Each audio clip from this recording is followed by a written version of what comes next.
Aujourd'hui, ces pesetas sont soigneusement gardées dans un musée. De belles pièces de collection que l'on pensait définitivement remisées. Mais 10 ans après son introduction, l'euro est en pleine crise, au point que son existence soit remise en cause. Lire franc, Deutschmark ou peseta, que faire s'il fallait un jour ressusciter les anciennes monnaies?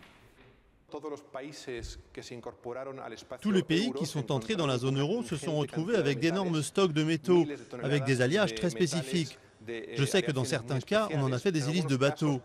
S'il fallait réintroduire la peseta ou toute autre monnaie, il faudrait fabriquer la masse monétaire à partir de zéro.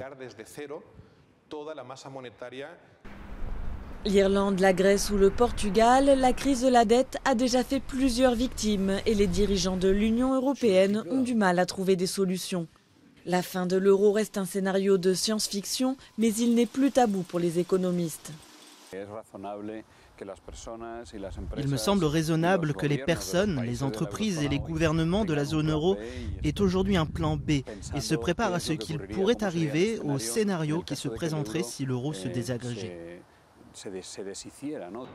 Dans tous les cas, il s'agirait d'une option coûteuse qui pourrait entraîner une baisse du PIB de la zone euro de 1% en 2012 et de 2,5% en 2013, soit l'équivalent de la récession des années 2008-2009. Si la zone euro devait perdre certains de ses membres ou tout simplement éclater, aucun pays n'en ressortirait indemne.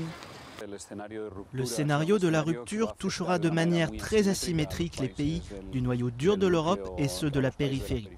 Dans le cas concret de l'Espagne ou des pays périphériques, il y aura sans aucun doute une dévaluation très importante de la monnaie locale. D'autres pays comme l'Allemagne pourraient voir au contraire leur monnaie s'apprécier et seraient moins compétitifs à l'exportation. Les citoyens, quant à eux, pourraient voir leur épargne fondre de moitié, ce qui les inciterait à retirer en masse leur argent des banques et provoquerait une dangereuse fuite de capitaux.